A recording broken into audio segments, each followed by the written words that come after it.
I'm really glad he signed it. It's a good first start, and it's a good way for parents to be able to have better control over how much social media their kids are on. After months of rejections, changes, and proposed changes, Governor Glenn Youngkin signed legislation this month that will put restrictions on social media use for kids in Virginia under the age of 16. You see how much it hinders their ability to do well in school, and you see how much it hinders their socialization with their friends.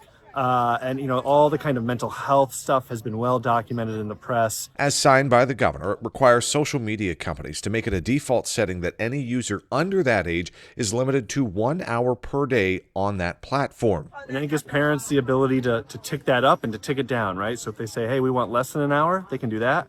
They say, hey, we want to let our kids have more than an hour, they can do that too. The legislation started with language that banned addictive feeds for anyone under 18, but that was rejected in the House. Senator Schuyler Van Valkenburg carried the Senate version and says the changes approach the problem from a different angle, with lobbyists for Meta saying during session it was something they could support. What is contained in the bill actually mimics a significant amount of what we already have for our teen accounts in Instagram.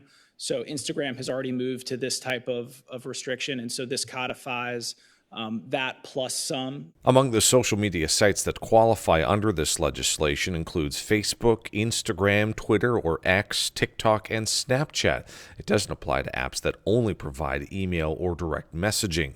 Youngkin made amendments to raise the age to 18 and ban infinite scroll as well, but while Van Valkenburg supported the changes, they were eventually rejected by lawmakers.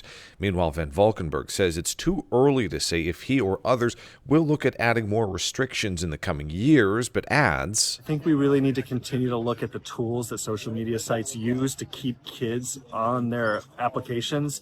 And we also need to make sure that the content that they're pumping out to kids is appropriate. Any company that doesn't comply with the legislation could face fines under the Virginia Consumer Protection Act. Meanwhile, while most legislation takes effect on July 1 in Virginia, this one has a delayed start date of January 1 of next year. At the state capitol, Cameron Thompson, CBS 6 News.